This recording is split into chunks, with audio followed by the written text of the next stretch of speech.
ਅੱਜ ਅਸੀਂ ਇੱਕ ਖਾਸ ਗੱਲਬਾਤ ਕਰਨੀ ਹੈ। 24 ਤਰੀਕ ਨੂੰ ਇੱਥੇ ਸਰੀ ਦੇ ਵਿੱਚ ਪ੍ਰਧਾਨ ਮੰਤਰੀ ਸਾਡੇ ਕੈਨੇਡਾ ਦੇ ਮਾਨਯੋਗ ਪ੍ਰਧਾਨ ਮੰਤਰੀ ਜਸਟਿਨ ਟਰੂਡੋ ਆਏ ਸੀ। ਉਹਨਾਂ ਦੇ ਆਉਣ ਤੋਂ ਬਾਅਦ ਉਹਨਾਂ ਨੇ ਆਰੀਆ ਕਨਵੈਨਸ਼ਨ ਸੈਂਟਰ ਦੇ ਵਿੱਚ ਆਉਣਾ ਸੀ, ਪਰ ਨਹੀਂ ਪਹੁੰਚ ਸਕੇ। ਉਹਨਾਂ ਨੇ ਉਹਦੇ ਨਾਲ ਵੀਡੀਓ ਕਾਨਫਰੰਸਿੰਗ ਦੇ ਨਾਲ ਸੰਬੋਧਿਤ ਕੀਤਾ ਅਤੇ ਉਹਦਾ ਕਾਰਨ ਇਹ ਦੱਸਿਆ ਗਿਆ ਸੀ ਕਿ ਉੱਥੇ ਪ੍ਰਦਰਸ਼ਨ ਕਰਨ ਵਾਲੇ, ਵਿਰੋਧ ਕਰਨ ਵਾਲੇ ਲੋਕ ਪਹੁੰਚ ਗਏ ਸੀ। ਮਾਮਲਾ ਕੀ ਆ, ਹੋਇਆ ਕੀ ਆ, ਭਾਈਚਾਰੇ ਦੇ ਵਿੱਚ ਚਰਚਾ ਚੱਲ ਰਹੀ ਹੈ। ਇਹ ਡਾਕਟਰ ਗੁਲਜ਼ਾਰ ਚੀਮਾ ਦੇ ਕੋਲ ਅਸੀਂ ਆਏ ਹਾਂ, ਉਹਨਾਂ ਕੋਲੋਂ ਇਹ ਜਾਣਕਾਰੀ ਲੈਣ ਦੇ ਲਈ। ਚੀਮਾ ਸਾਹਿਬ, ਇਹ ਕਿਹਨਾਂ ਨੇ ਔਰਗੇਨਾਈਜ਼ ਕੀਤਾ ਸੀ ਅਤੇ ਫੰਕਸ਼ਨ ਕੀ ਸੀ ਬੇਸਿਕਲੀ ਜੀ? ਦੇਖੋ, ਇਹ ਪਹਿਲੀ ਗੱਲ ਤਾਂ ਵੀ ਸਾਰਿਆਂ ਨੂੰ ਪਿਆਰ ਭਰੀ ਸਤਿ ਸ਼੍ਰੀ ਅਕਾਲ। ਇਹ ਫੰਕਸ਼ਨ ਮੈਂ ਹੀ ਔਰਗੇਨਾਈਜ਼ ਕਰਨਾ ਹੁੰਦਾ ਉਹਨਾਂ ਵਾਸਤੇ। ਇਹ ਮੈਂ ਅਤੇ ਉਹਨਾਂ ਦੀ ਜਿਹੜੀ ਔਰਗੇਨਾਈਜੇਸ਼ਨ ਹੈ ਸਾਡੀ ਪਾਰਟੀ ਦੀ ਆਟਵਾ ਤੋਂ, ਉਹ ਸਨ ਨਾਲ, ਅਤੇ ਲੋਕਲ ਵੀ ਔਰਗੇਨਾਈਜੇਸ਼ਨ ਜਿਹੜੀ ਸੀ, ਅਤੇ MPs ਵੀ ਕਿਸੇ ਹੱਦ ਤੱਕ ਇਨਵਾਲਵ ਸਨ, ਪਰ ਮੋਸਟਲੀ ਜਿਹੜੀ ਰਿਸਪੋਂਸੀਬਿਲਿਟੀ ਔਰਗੇਨਾਈਜੇਸ਼ਨ ਦੀ ਮੇਰੀ ਸੀ।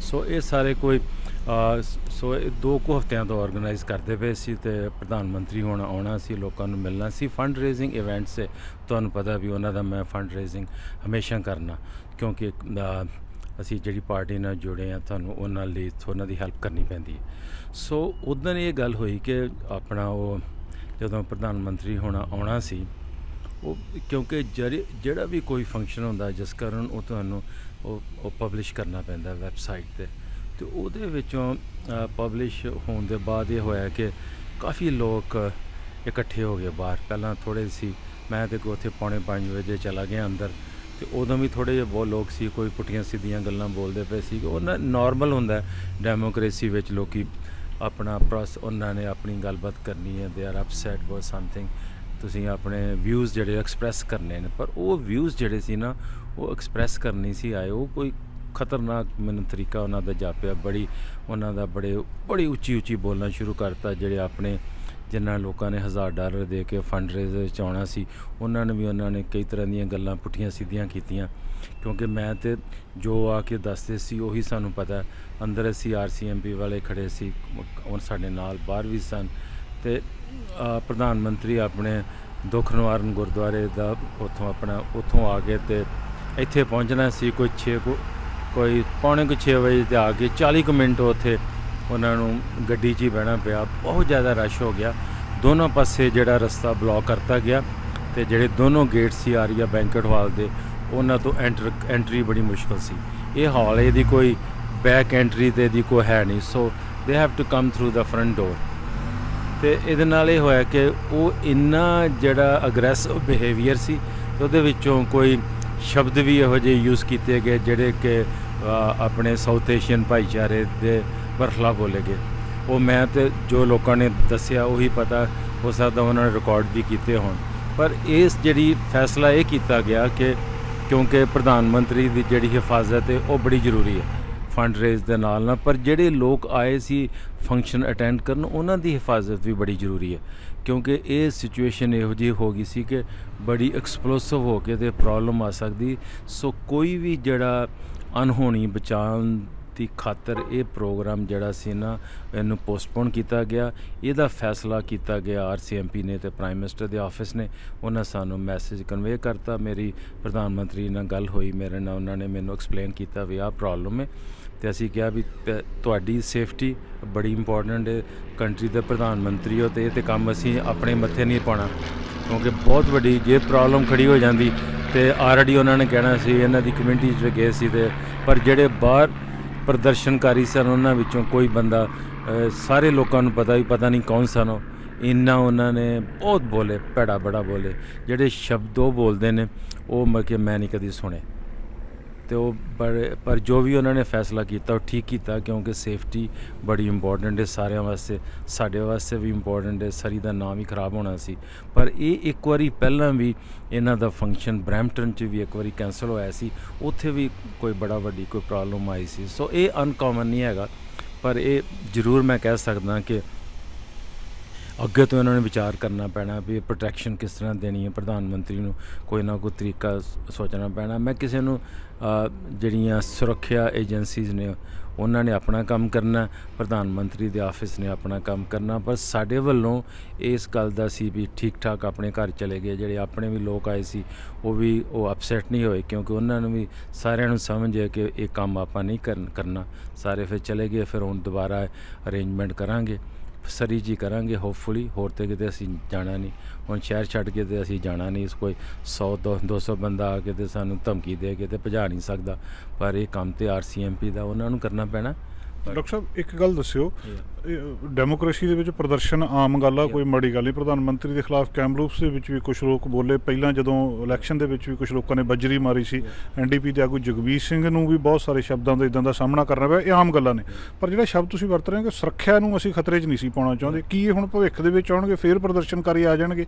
ਕੀ ਐਤਕੀ ਅਰੇਂਜਮੈਂਟ ਘੱਟ ਹੋਏ ਸੀ ਜਾਂ ਭਵਿੱਖ 'ਚ ਫਿਰ ਕੀ ਹੋਊਗਾ ਜੀ? ਦੇਖੋ, ਉਹਨਾਂ ਨੂੰ ਅਰੇਂਜਮੈਂਟ ਮੇ ਵੀ ਬੈਟਰ ਕਰਨਾ ਪੈਣਾ, ਕੁਛ ਨਾ ਕੁਛ ਸੋਚਣਾ ਪੈਣਾ ਵੀ ਕੋਈ ਰਸਤਾ ਬਲੌਕ ਕਰੋ ਜਾਂ ਕੋਈ ਸੜਕ ਬਲੌਕ ਕਰੋ, ਜਾਂ ਜਿਹੜੇ ਬੰਦੇ ਨੇ ਉਹੀ ਆਉਣ ਬੰਦੇ ਜਿਨ੍ਹਾਂ ਨੇ ਆਲਰੇਡੀ ਉਹ ਪ੍ਰੋਗਰਾਮ ਵਿੱਚ ਉਹਨਾਂ ਦੀ ਸਿਕਿਉਰਿਟੀ ਹੋਈ ਹੈ।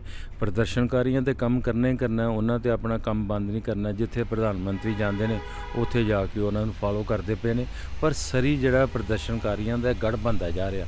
ਇਹ ਇਕੱਲਾ ਤੁਸੀਂ ਨੋਟ ਕੀਤਾ ਹੋਣਾ ਕਿ ਜਦੋਂ ਵੀ ਆ COVID-19 ਦੀ ਵੈਕਸੀਨ ਦੀ ਗੱਲ ਸੀ ਵੀ ਕਿੰਨੀ ਖੱਪ ਪਈ ਸੀ। ਸੋ ਨੈਚੁਰਲੀ ਇਹ ਛੋਟੇ ਪਿੰਡਾਂ ਵਾਲਾ ਤਾਂ ਕੰਮ ਹੈ ਨਹੀਂ, 6-7 ਲੱਖ ਦੀ ਆਬਾਦੀ ਹੈ, ਰੋਡ ਦੀ ਐਕਸੈਸ ਹੈਗੀ ਹੈ, ਸੋ ਲੋਕੀ ਪਹੁੰਚ ਗਏ ਸੀ।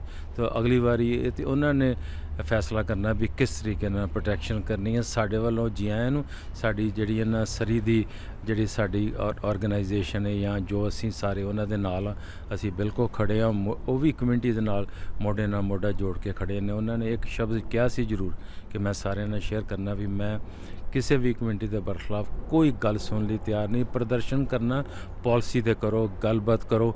ਤੁਸੀਂ ਕੋਈ ਕਿਸ ਪਾਰਟੀ ਨਾਲ ਐਗਰੀ ਨਹੀਂ ਕਰਦੇ, ਤੁਸੀਂ ਆਪਣੀ ਪ੍ਰੈਜੈਂਟੇਸ਼ਨ ਕਰੋ। ਤੁਸੀਂ ਪਲੈਕਸ ਲਿਆਉਣੇ ਨੇ, ਤੁਸੀਂ ਖੱਪ ਪਾਣੀ ਹੈ, ਤੁਸੀਂ ਆਪਣਾ ਜੋ ਵੀ ਕਰਦੇ ਪਏ ਹੋ, ਪਰ ਅਗਰੈਸਿਵ ਬਿਹੇਵੀਅਰ ਅਤੇ ਜਦੋਂ ਕਿਸੇ ਚੀਜ਼ ਦੀ ਕਿਸੇ ਨੂੰ ਮਾਲੀ ਅਤੇ ਜਾਨ ਦੀ ਖਤਰਾ ਪੈ ਜਾਏ ਫਿਰ ਉਹ ਤਾਂ ਐਕਸੈਪਟੇਬਲ ਨਹੀਂ ਨਾ ਹੈਗਾ। ਬਹੁਤ ਬਹੁਤ ਮਿਹਰਬਾਨੀ ਡਾਕਟਰ ਸਾਹਿਬ, ਸ਼ੁਕਰੀਆ ਜੀ। ਸੋ ਦੋਸਤੋ, ਉਸ ਦਿਨ ਦੀ ਘਟਨਾ ਬਾਰੇ, ਉਸ ਪ੍ਰੋਗਰਾਮ ਦੇ, ਉਸ ਫੰਡ ਰੇਜ਼ ਦੇ ਆਰਗੇਨਾਈਜ਼ਰ ਡਾਕਟਰ ਗੁਲਜ਼ਾਰ ਚੀਮਾ ਦੇ ਨਾਲ ਅਸੀਂ ਗੱਲਬਾਤ ਕੀਤੀ ਆ। ਲੋਕਾਂ ਦੇ ਮਨ ਦੇ ਵਿੱਚ ਬਹੁਤ ਸਾਰੇ ਸ਼ੰਕੇ ਨੇ, ਬਹੁਤ ਸਾਰੀਆਂ ਗੱਲਾਂ ਬਾਤਾਂ ਸੀ। ਜਿਹੜੀ ਫਸਟ ਹੈਂਡ ਇਨਫੋਰਮੇਸ਼ਨ ਆ, ਜੋ ਇਨਸੀਡੈਂਟ ਉੱਥੇ ਉਸ ਦਿਨ ਹੋਇਆ ਅਤੇ ਉਹਦੇ ਕਿਹੜੇ ਕਿਹੜੇ ਪੱਖ ਆ, ਡਾਕਟਰ ਚੀਮਾ ਨੇ ਸਾਡੇ ਨਾਲ। ਦੋਸਤੋ, ਅੱਜ ਅਸੀਂ ਆਏ ਹਾਂ ਸੁਖੀ ਬਾਠ ਮੋਟਰਸ 'ਤੇ ਗੱਲਬਾਤ ਕਰਨੀ ਆ new solution for NRI properties ਬਾਰੇ। ਮਾਮਲਾ ਇਹ ਆ ਕਿ ਤੁਹਾਨੂੰ ਪਤਾ ਕਿ ਜਦੋਂ ਇੱਥੇ ਬੈਠ ਕੇ ਕਿਸੇ ਨੇ ਪੰਜਾਬ ਵਿਚਲੀ ਆਪਣੀ ਪ੍ਰਾਪਰਟੀ ਵੇਚਣੀ ਹੋਵੇ, ਉੱਥੇ ਕੋਈ ਪ੍ਰਾਪਰਟੀ ਖਰੀਦਣੀ ਹੋਵੇ, ਉਹ ਇੱਥੇ ਬੈਠੇ ਕੰਮਕਾਰ ਹੋ ਸਕਦਾ। ਇਹ ਤੁਸੀਂ ਚੰਗਾ ਭਲਾ ਜਾਣਦੇ ਆ, ਸੁਖੀ ਬਾਠੜੀ ਇਹ ਕੰਮ ਕਰਵਾ ਦਿੰਦੇ ਆ। ਤੁਸੀਂ ਉਹਦਾ ਕੁਛ ਵੀ ਉੱਥੇ ਤੁਹਾਨੂੰ ਰਜਿਸਟਰੀ ਕਰਵਾਉਣੀ ਆ, ਤੁਸੀਂ ਆਪਣੀ ਫਰਦ ਲੈਣੀ ਆ, ਕੋਈ ਵੀ ਜਿਹੜਾ ਕੰਮ ਕਰਾ ਤੁਹਾਨੂੰ ਪਤਾ ਨਹੀਂ ਲੱਗਦਾ ਕਿਹਦੇ ਨਾਂ ਦੇ ਉੱਤੇ ਆ, ਉਹਨੂੰ ਤੁਸੀਂ ਵੰਡਾਉਣਾ ਆ ਇੱਕ ਦੂਜੇ ਦੇ ਵਿੱਚ ਉਹਦਾ, ਉਹ ਸਾਰਾ ਕੁਛ ਇੱਥੇ ਹੁੰਦਾ।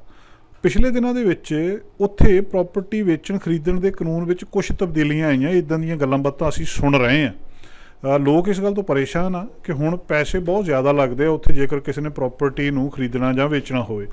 ਇਹ ਮਾਮਲਾ ਕੀ ਆ, ਕਿਹੜੀਆਂ ਹੁਣ ਨਵੀਆਂ ਤਬਦੀਲੀਆਂ, ਕੀ ਉੱਥੇ ਪੰਜਾਬ ਦੇ ਵਿੱਚ ਸਰਕਾਰ ਬਦਲੀ ਆ ਉਹਦੇ ਨਾਲ ਉੱਥੇ ਕਾਨੂੰਨਾਂ ਦੇ ਵਿੱਚ ਕੁਛ ਤਬਦੀਲੀਆਂ ਆਈਆਂ, ਕੀ ਨਵਾਂ ਹੋ ਰਿਹਾ, ਅਸੀਂ ਸੁਖੀ ਬਾਠ ਉਹਨਾਂ ਕੋਲ ਜਾਣਨ ਦੇ ਲਈ ਇੱਥੇ ਪਹੁੰਚੇ। ਬਾਠ ਸਾਹਿਬ, ਇਸ ਵੇਲੇ ਕੀ ਉੱਥੇ ਨਵੀਂ ਤਬਦੀਲੀ ਆਈ ਹੈ ਵੀ ਲੋਕ ਥੋੜ੍ਹਾ ਜਿਹਾ ਡਰੇ ਆ ਅਤੇ ਲੋਕ ਥੋੜ੍ਹਾ ਜਿਹਾ ਇਹਦਾ ਮਤਲਬ ਕਹਿ ਰਹੇ ਕਿ ਹੁਣ ਔਖਾ ਹੋ ਗਿਆ? ਬਿਲਕੁਲ ਜਸਕਾਨ, ਪਹਿਲਾਂ ਤਾਂ ਚੈਨਲ ਪੰਜਾਬੀ ਦੇ ਸਾਰੇ ਦਰਸ਼ਕਾਂ ਨੂੰ ਪਿਆਰ ਭਰੀ ਸਤਿ ਸ਼੍ਰੀ ਅਕਾਲ। ਜਿਸ ਤਰ੍ਹਾਂ ਤੁਸੀਂ ਦੱਸ ਹੀ ਰਹੇ ਸੀਗੇ ਕਿ new solution for NRI property ਬਹੁਤ ਸਾਰੇ ਸਾਲਾਂ ਤੋਂ ਇਹ ਸਰਵਿਸ ਦਿੰਦੀ ਆ ਰਹੀ ਆ। ਤੁਸੀਂ ਸਰਵਿਸ ਦੇ ਵੀ ਜ਼ਿਕਰ ਕੀਤਾ ਉਹਨਾਂ ਬਾਰੇ। ਹਾਂ, ਕੁਛ ਥੋੜ੍ਹੇ ਟਾਈਮ ਤੋਂ ਬਹੁਤ ਕਾਲ ਡੇਲੀ ਆਉਂਦੀਆਂ ਨੇ ਜਿਹੜੀਆਂ ਕਿ ਬੜੀਆਂ ਸੋਚਣ ਵਾਲੀ ਗੱਲ ਆ। ਜਿਸ ਕਾਰਨ ਪਹਿਲਾਂ ਸਾਡੇ ਇੱਦਾਂ ਹੁੰਦਾ ਸੀਗਾ ਵੀ ਕਿਸੇ ਨੇ ਸੌਦਾ ਲੈ ਲਿਆ, ਦੂਏ ਨੇ ਵੇਚਤਾ ਅਤੇ ਉਹ ਆਪਸ ਵਿੱਚ ਹੀ ਲੈਣ ਦੇਣ ਕਰ ਲਿਆ, ਅਤੇ ਜਿਹੜਾ ਖਰੀਦਦਾਰ ਨੂੰ ਜਿਹੜਾ ਟੈਕਸ ਲੱਗਦਾ ਸੀਗਾ ਉਹ ਟੈਕਸ ਉਹ ਦੇ ਦਿੰਦੇ ਸੀ, ਜਿਹਨੂੰ ਸਟਾਂਪ ਵੀ ਕਹਿ ਦਿੰਦੇ ਉੱਥੇ, ਅਤੇ ਉਹ ਪ੍ਰੋਪਰਟੀ ਦੀ ਰਜਿਸਟਰੀ ਹੋ ਜਾਂਦੀ ਸੀ। ਹੁਣ ਜਦੋਂ ਦੀ ਇਹ ਨਵੀਂ ਗੌਰਮੈਂਟ ਆਈ ਆ, ਅੱਛਾ ਤਾਂ ਲਾ ਤਾਂ ਪਹਿਲਾਂ ਹੀ ਸੀ ਪਰ ਇਹ ਅਪਲਾਈ ਨਹੀਂ ਸੀ ਇੰਨਾ ਸਖਤ ਤਰੀਕੇ ਨਾਲ ਹੋਇਆ। ਉਹ ਹੁਣ ਉਹ ਇਹ ਕਹਿ ਰਹੇ ਨੇ ਵੀ ਜਿਹੜਾ ਇਹਦਾ ਟੈਕਸ ਬਣਦਾ ਹੈ, ਜਿਨ ਜਾਇਦਾਦ ਵੇਚੀਏ ਮੰਨ ਲਓ ਮੈਂ 20 ਲੱਖ ਦਾ ਕੁਝ ਵੇਚਿਆ ਹੈ ਤੇ ਉਹਨੇ ਇੱਕ ਸਟੈਂਡਰਡ ਰੇਟ ਰੱਖਿਆ ਹੋਇਆ ਜਿਹਦਾ ਕਿ 22.5% ਹੈ। ਉਹ ਕਹਿੰਦੇ ਵੀ ਇਹਦਾ 22% ਜਿਹੜਾ ਇਹ ਟੈਕਸ ਕੱਟਿਆ ਜਾਵੇ ਔਰ ਟੈਕਸ ਜਮ੍ਹਾਂ ਕੀਤਾ ਜਾਵੇ ਤੇ ਰਜਿਸਟਰੀ ਵੇਲੇ ਉਹਦਾ ਪ੍ਰੂਫ ਨਾਲ ਲਾਇਆ ਜਾਵੇ। ਤਾਂ ਉਹਦੇ ਵਿੱਚ ਗਵਰਨਮੈਂਟ ਦੇ ਹਿਸਾਬ ਨਾਲ ਉਹਨਾਂ ਨੇ ਬਾਇਰ ਅਤੇ ਜਿਹੜਾ ਸੈਲਰ ਆ ਦੋਨਾਂ ਨੂੰ ਰਿਸਪੌਂਸੀਬਲ ਰੱਖਿਆ ਹੋਇਆ ਹੈ ਵੀ ਤੁਸੀਂ ਇਹ ਟੈਕਸ ਪੇ ਹੋਊਗਾ ਤਾਂ ਹੀ ਰਜਿਸਟਰੀ ਹੋਏਗੀ। ਤੇ ਹੋ ਵੀ ਹੁਣ ਇਦਾਂ ਹੀ ਰਿਹਾ ਆ। ਬਹੁਤ ਸਾਰੀਆਂ ਤਹਿਸੀਲਾਂ ਦੇ ਵਿੱਚ ਰਜਿਸਟਰੀਆਂ ਰੁਕੀਆਂ ਪਈਆਂ ਨੇ ਜਾਂ ਲੋਕ ਆਪਣਾ ਟੈਕਸ ਦੇ ਕੇ ਰਜਿਸਟਰੀਆਂ ਲੈ ਰਹੇ ਨੇ। ਪਰ ਇਹਦਾ ਹੱਲ ਕੀ ਹੈ ਜਿਹੜਾ ਆਪਾਂ ਥੋੜ੍ਹਾ ਦਰਸ਼ਕਾਂ ਨੂੰ ਇਹ ਵੀ ਦੱਸਣਾ ਚਾਹੁੰਦੇ ਹਾਂ। ਇੱਕ ਤਾਂ ਇਹਦਾ ਹੱਲ ਆ ਵੀ ਚਲੋ 22% ਟੈਕਸ ਕਟਾਇਆ ਅਤੇ ਬਾਅਦ ਦੇ ਵਿੱਚ ਤੁਸੀਂ ਸਾਲ ਬਾਅਦ ਆਪਣੀ ਟੈਕਸ ਰਿਟਰਨ ਭਰੋ। ਵੈਸੇ ਚੱਲਦਾ ਤਾਂ ਪਹਿਲਾਂ ਵੀ ਸੀਗਾ ਪਰ ਰਜਿਸਟਰੀ ਨਹੀਂ ਸੀ ਰੁਕਦੀ। ਫਿਰ ਉਹ ਟੈਕਸ ਡਿਪਾਰਟਮੈਂਟ ਵਾਲੇ ਤੁਹਾਨੂੰ ਲੱਭ ਲੈਂਦੇ ਸੀ, ਪੈਸੇ ਬੈਂਕ 'ਚ ਰੱਖੇ ਤਾਂ ਤੁਹਾਨੂੰ ਚਿੱਠੀਆਂ ਆਉਂਦੀਆਂ ਸੀ, ਫਿਰ ਉਹ ਕੋਰਟਾਂ ਦੇ ਥਰੂ ਗੱਲ ਨਿਬੜਦੀ ਸੀ। ਹੁਣ ਰਜਿਸਟਰੀਆਂ ਰੁਕੀਆਂ ਕਰਕੇ ਵੀ ਜਿੰਨਾ ਚਿਰ TDS ਪੇ ਨਹੀਂ ਕੀਤਾ ਉਹਨਾਂ ਚਿਰ ਰਜਿਸਟਰੀ ਨਹੀਂ ਹੋਣੀ। ਅਤੇ ਇੱਕ ਤਾਂ ਇਹਦਾ ਹੱਲ ਇਹ ਆ ਵੀ ਤੁਸੀਂ ਜਦੋਂ ਪ੍ਰੋਪਰਟੀ ਵੇਚੀ ਆ ਅਤੇ ਟੈਕਸ ਕਟਾਤਾ ਅਤੇ ਸਾਲ ਬਾਅਦ ਟੈਕਸ ਰਿਟਰਨ ਭਰੋ, ਉਹਦੇ ਵਿੱਚੋਂ ਐਵਰੇਜ ਆ 10-12% ਵਾਪਸ ਟੈਕਸ ਆ ਜਾਂਦਾ ਹੈ। ਇੱਕ ਤਾਂ ਇਹਦਾ ਇਹ ਹੱਲ ਹੈ। ਦੂਸਰਾ ਹੱਲ ਇਹਦਾ ਜਿਹੜਾ ਇਹ ਆ ਕਿ ਮੈਂ ਪ੍ਰੋਪਰਟੀ ਵੇਚ ਰਿਹਾ, ਜਸਕਰਨ ਪ੍ਰੋਪਰਟੀ ਲੈ ਰਿਹਾ, ਸਾਡਾ ਇੱਕ ਕੰਟਰੈਕਟ ਲਿਖ ਹੋਇਆ। ਉਹ ਕੰਟਰੈਕਟ ਅਸੀਂ ਐਡਵਾਂਸ ਦੇ ਵਿੱਚ ਟੈਕਸ ਡਿਪਾਰਟ ਨੂੰ ਸਬਮਿਟ ਕਰ ਸਕਦੇ ਹਾਂ। ਉਹ ਉਹਨੂੰ ਵੈਲਿਊਏਟ ਐਡਵਾਂਸ ਦੇ ਵਿੱਚ ਹੀ ਕਰ ਦੇਣਗੇ ਵੀ ਤੇ 8% ਟੈਕਸ ਲੱਗਣਾ, ਇਹ 'ਤੇ 10% ਲੱਗਣਾ ਜਾਂ 12% ਲੱਗਣਾ। ਤਾਂ ਫਿਰ ਤੁਸੀਂ ਉਹ ਚਿੱਠੀ ਨਾਲ ਲਾ ਕੇ ਉਨਾ ਹੀ ਟੈਕਸ ਕਟਾ ਕੇ ਤਾਂ ਆਪਣੀ ਰਜਿਸਟਰੀ ਕਰਵਾ ਸਕਦੇ ਹੋ। ਇਹ ਮਤਲਬ ਇਨ ਸੈਂਸ ਦੇ ਵਿੱਚ ਤੇ ਆਪਾਂ ਵੈਸੇ ਕੈਨੇਡਾ ਵਿੱਚ ਆਪਾਂ ਯੂਜ਼ ਟੂ ਹੋਏ ਹਾਂ ਟੈਕਸ ਪੇ ਕਰਨਾ, ਅਤੇ ਉੱਥੇ ਅਸੀਂ ਇੱਦਾਂ ਹੁੰਦਾ ਨਹੀਂ। ਅਤੇ ਹੁਣ ਜਿਹੜੇ ਇਹਦੇ ਨਾਲ ਜਿਹੜੇ ਬਾਇਰ ਨੇ ਕਿ ਉਹ ਵੀ ਲਾਈਬਲ ਹੋ ਗਏ। ਅਤੇ ਹੁਣ ਕੋਈ ਵੀ ਬਾਇਰ ਜਿਹੜਾ ਉਹ ਇਹ ਨਹੀਂ ਚਾਹੁੰਦਾ ਮੈਂ ਰਜਿਸਟਰੀ ਕਰਾਵਾਂ ਅਨਲੈਸ ਇਹਦਾ ਟੈਕਸ ਕੱਟਿਆ ਜਾਵੇ। ਸੋ ਇਹਦੇ ਲਈ ਸਾਨੂੰ ਜਿਹੜਾ ਤਰੀਕਾ ਆ ਵੀ ਜੇ ਪ੍ਰੋ ਰੇਟ 'ਤੇ ਸਾਨੂੰ ਪਹਿਲਾਂ ਕਲੀਅਰੈਂਸ ਲੈ ਲਿਆ ਜਾਵੇ ਉਹ ਮੱਚ ਬੈਟਰ ਹੈਗਾ ਆ ਅਤੇ ਤੁਹਾਨੂੰ ਸਾਰੇ ਪੈਸੇ ਇੱਕ ਟਾਈਮ ਜਮ੍ਹਾਂ ਨਹੀਂ ਕਰਾਉਣੇ ਪੈਂਦੇ। ਇਹ ਜਿਹੜਾ ਤੁਸੀਂ ਕਿਹਾ ਵੀ 22.5% ਲੱਗ ਗਿਆ ਟੈਕਸ, ਫਿਰ ਰਜਿਸਟਰੀ ਹੋ ਗਈ, ਉਸੇ ਸਾਲ ਦੇ ਵਿੱਚ ਜਾ ਕੇ ਟੈਕਸ ਰਿਟਰਨ ਭਰ ਦਿੱਤੀ, ਉਹਦਾ ਜਿਹੜਾ ਪੈਨ ਨੰਬਰ ਹੁੰਦਾ ਟੈਕਸ ਰਿਟਰਨ ਆ, ਮੰਨ ਲਓ ਮੈਂ ਇੱਥੇ ਦਾ ਸਿਟੀਜ਼ਨ ਆ, ਇਹ ਉੱਥੇ ਹੋ ਸਕਦਾ ਹੁੰਦਾ ਇੱਦਾਂ? ਹਾਂਜੀ ਬਿਲਕੁਲ ਜੀ। ਵੈਸੇ ਜਿਹੜਾ ਨਿਊ ਸੋਲੂਸ਼ਨ ਫॉर NRIs ਆ, ਤੁਹਾਡੇ ਕੋਲ ਪੈਨ ਕਾਰਡ ਹੈ ਨਹੀਂ ਗਾ। ਮੈਂ ਇੱਥੇ ਇੱਕ ਜ਼ਰੂਰ ਕਲੀਅਰ ਕਰ ਦੇਣਾ, ਬਹੁਤ ਫੋਨ ਆਉਂਦੇ ਨੇ ਜਿਹੜੇ ਕੈਨੇਡੀਅਨ ਨੇ ਜਾਂ NRIs ਬਾਹਰ ਰਹਿੰਦੇ ਨੇ, ਉਹਨੀ ਪਾਸਪੋਰਟ ਦੂਏ ਲਏ ਹੋਏ ਨੇ ਬਾਹਰਲੇ ਮੁਲਕਾਂ ਦੇ, ਉਹਨਾਂ ਨੂੰ ਸਿਰਫ ਪੈਨ ਕਾਰਡ ਦੀ ਲੋੜ ਹੈ। ਉਹਨਾਂ ਨੂੰ ਆਧਾਰ ਕਾਰਡ ਨਹੀਂ ਉਹ ਬਣਾ ਸਕਦੇ, ਤਾਂ ਨਾ ਉਹਦੀ ਲੋੜ ਹੀ ਹੁੰਦੀ ਹੈ। ਬੜੇ ਫੋਨ ਆਉਂਦੇ ਸਾਨੂੰ ਜੀ ਆਧਾਰ ਕਾਰਡ ਬਣਾ ਦਿਓ, ਸਾਨੂੰ ਕੈਨੇਡਾ ਰਿਆਂ ਨੂੰ 50 ਸਾਲ ਹੋ ਗਏ, ਅਸੀਂ ਕੈਨੇਡੀਅਨ ਆ।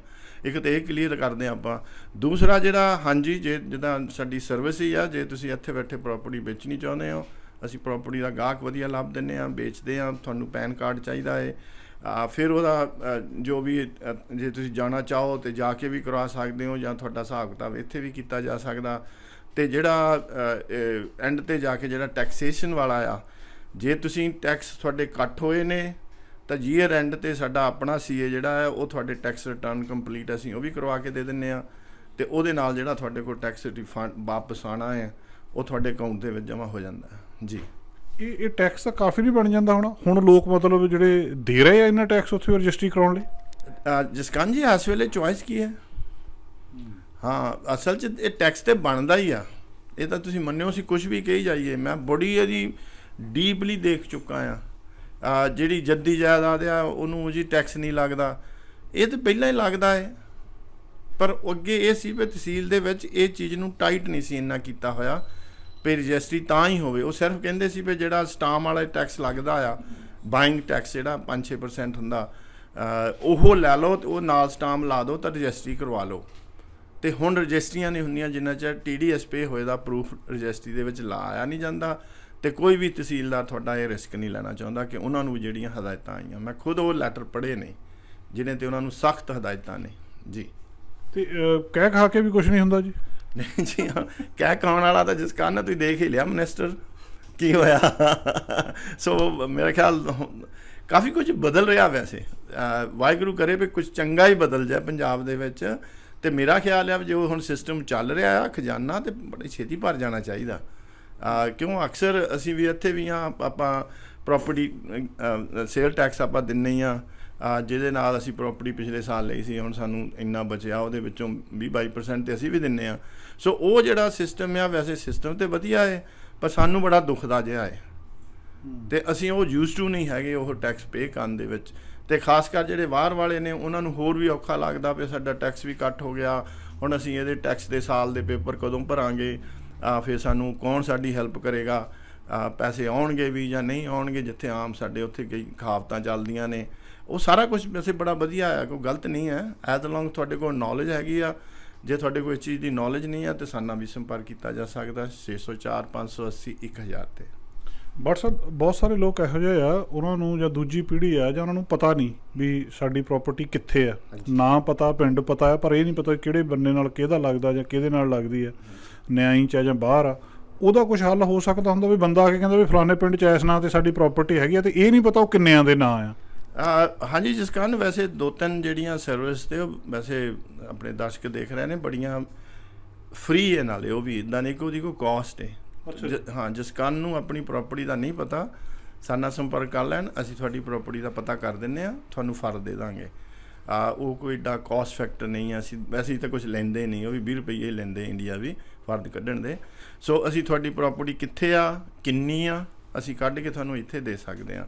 ਉਸ ਪ੍ਰਾਪਰਟੀ ਦੀ ਅੱਜ ਦੀ ਵੈਲਿਊ ਕੀ ਹੈ, ਵੈਲੂਏਸ਼ਨ ਕੀ ਉਹਦੀ ਆਉਂਦੀ ਆ, ਉਹ ਵੀ ਅਸੀਂ ਤੁਹਾਨੂੰ ਫ੍ਰੀ 'ਚ ਕੱਢ ਕੇ ਇੱਕ ਅੰਦਾਜ਼ੇ ਮੁਤਾਬਕ ਅਸੀਂ ਤੁਹਾਨੂੰ ਬੜੀ ਕਲੋਜ਼ ਅੰਦਾਜ਼ਾ ਜਿਹੜਾ ਉਹ ਅਸੀਂ ਦੇ ਸਕਦੇ ਹਾਂ। ਫਿਰ ਤੁਸੀਂ ਆਪਣੀ ਜ਼ਮੀਨ ਦਾ ਬਟਵਾਰਾ ਕਰਾਉਣਾ, ਭਰਾ ਨਾਲ ਭੈਣ ਨਾਲ ਵੰਡਣੀ ਆ, ਤਾਏ ਚਾਚਿਆਂ ਨਾਲ ਵੰਡਣੀ ਆ, ਪਾਰਟੀਸ਼ਨ ਜਿਹੜਾ ਕਹਿੰਦੇ ਆ, ਉਹ ਜੇ ਤੁਸੀਂ ਸਾਰੇ ਐਗਰੀ ਆ ਅਸੀਂ ਤਾਂ ਵੀ ਤੁਹਾਡਾ ਇੱਥੇ ਬੈਠਿਆਂ ਦਾ ਕਰਾ ਕੇ ਦੇ ਸਕਦੇ ਹਾਂ। ਪਰ ਜੇ ਤੁਸੀਂ ਕੁਝ ਪਾਰਟੀਆਂ ਐਗਰੀ ਨਹੀਂ, ਫਿਰ ਗੌਰਮੈਂਟ ਕੋ ਅਪਲਾਈ ਕਰਕੇ ਵੀ ਅਸੀਂ ਪਾਰਟੀਸ਼ਨ ਦਾ ਕੇਸ ਤੁਹਾਡਾ ਪੂਰਾ ਕਰ ਦਿੰਦੇ ਹਾਂ। ਅਤੇ ਬਾਕੀ ਜਿਹੜੀ ਜਾਇਦਾਦ ਵੇਚਣੀ ਆ ਜਾਂ ਖਰੀਦਣੀ ਆ, ਉਹਦੇ ਬਾਰੇ ਤੇ ਆਪਾਂ ਸਾਰਾ ਕਰਦੇ ਹਾਂ, ਸਾਰਾ ਕੁਝ ਆਪਾਂ ਇੱਥੋਂ ਬੈਠੇ ਹੀ ਕਰ ਦਿੰਦੇ, ਜਾਣ ਦੀ ਲੋੜ ਨਹੀਂ। ਅਤੇ ਮੰਨ ਲਓ ਕਈ ਵਾਰੀ ਹੁੰਦਾ ਕਿ ਭੈਣ ਇੰਗਲੈਂਡ ਦੇ ਵਿੱਚ ਆ, ਭਰਾ ਆਸਟ੍ਰੇਲੀਆ ਦੇ ਵਿੱਚ ਆ, ਇੱਕ ਇਹ ਕਹਿੰਦੇ ਵੀ ਉੱਥੇ ਰਜਿਸਟਰੀ ਕਰਾਉਣ ਵੇਲੇ ਸਾਰਿਆਂ ਨੂੰ ਇਕੱਠੇ ਹੋ ਕੇ ਫੋਟੋ ਕਰਾਉਣੀ ਪੈਂਦੀ ਹੈ, ਜਾਣਾ ਜ਼ਰੂਰੀ ਹੈ ਜੀ?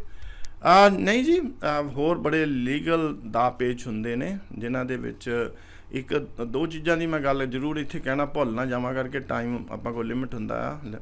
ਇੱਕ ਤੇ ਮੈਂ ਤੇ ਸਾਰੇ ਦਰਸ਼ਕਾਂ ਨੂੰ ਕਹਾਂ ਵੀ ਰੱਬ ਦਾ ਵਾਸਤਾ ਕਿਸੇ ਨੂੰ ਪਾਵਰ ਅਟਾਰਨੀ ਦੇਣ ਤੋਂ ਪਹਿਲਾਂ 100 ਵਾਰੀ ਸੋਚੋ ਵੀ ਕਿਹਨੂੰ ਦੇ ਰਹੇ ਆ।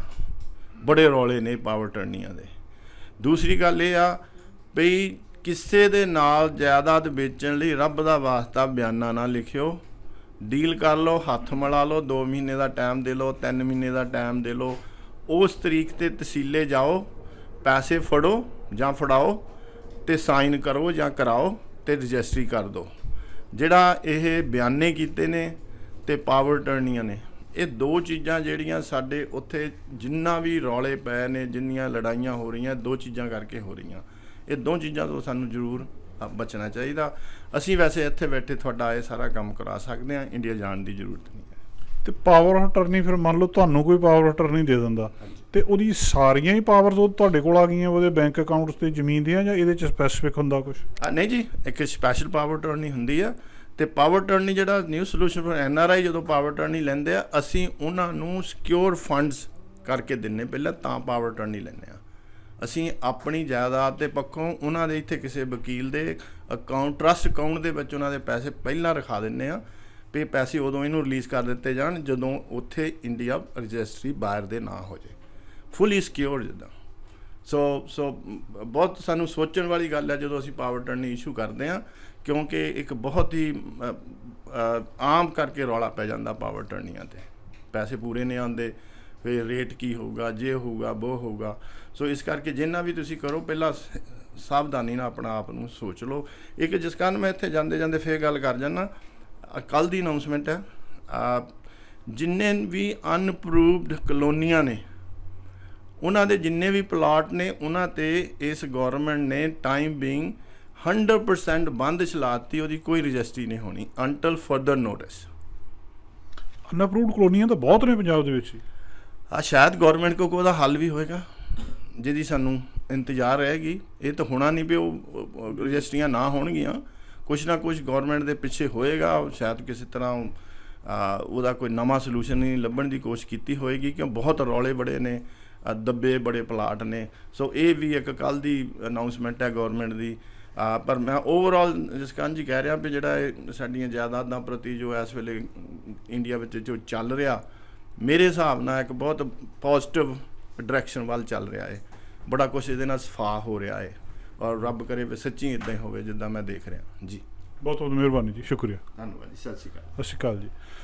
ਦੋਸਤੋ, ਸੁਖੀ ਬਾਠ ਹੋਣਾ ਨਾਲ ਅਸੀਂ ਗੱਲਬਾਤ ਕੀਤੀ ਆ new solution for NRI properties. ਕਈ ਖਬਰਾਂ ਸੀ, ਦੋ ਜਿਹੜੀਆਂ ਇਹਨਾਂ ਦੇ ਵਿੱਚ ਅਹਿਮ ਸੀ। ਇੱਕ ਅਨਅਪਰੂਵਡ ਕਲੋਨੀਜ਼ ਦੀਆਂ ਰਜਿਸਟਰੀਆਂ ਰੁਕ ਚੁੱਕੀਆਂ ਤੇ ਦੂਜਾ TDS ਕਟਾਉਣ ਤੋਂ ਬਿਨਾਂ ਰਜਿਸਟਰੀ ਨਹੀਂ ਹੁੰਦੀ। ਇਹ ਅਸੀਂ ਗੱਲਾਂ ਸੁਣਦੇ ਸੀ, ਇਹਨਾਂ ਕੋਲੋਂ ਅਸੀਂ ਕਨਫਰਮ ਕੀਤੀਆਂ। ਕੋਈ ਵੀ ਤੁਹਾਨੂੰ ਜਾਣਕਾਰੀ ਚਾਹੀਦੀ ਆ, ਇਹਨਾਂ ਦੇ ਨਾਲ ਤੁਸੀਂ ਨੰਬਰ ਸਕਰੀਨ ਦੇ ਉੱਤੇ ਆ ਰਿਹਾ, ਸੰਪਰਕ ਕਰ ਸਕਦੇ ਹੋ ਆਪਣੀ ਕਿਸੇ ਵੀ ਪ੍ਰਾਪਰਟੀ ਲਈ। ਕੈਮਰਾਮੈਨ ਅਮਿਤ ਪਨੇਸਰ ਨਾਲ ਜਸਕਰਨ, ਚੈਨਲ ਪੰਜਾਬੀ, ਸਰੀ। ਸਾਡਾ ਹਰ ਇੱਕ ਪ੍ਰੋਗਰਾਮ ਦੇਖਣ ਤੇ ਸਾਡੇ ਨਾਲ ਜੁੜਨ ਲਈ ਸਬਸਕ੍ਰਾਈਬ ਕਰੋ ਚੈਨਲ ਪੰਜਾਬੀ ਤੇ ਨੋਟੀਫਿਕੇਸ਼ਨ ਲਈ ਬੈਲ ਆਈਕਨ ਵਾਲੇ ਬਟਨ ਤੇ ਕਲਿੱਕ ਕਰੋ।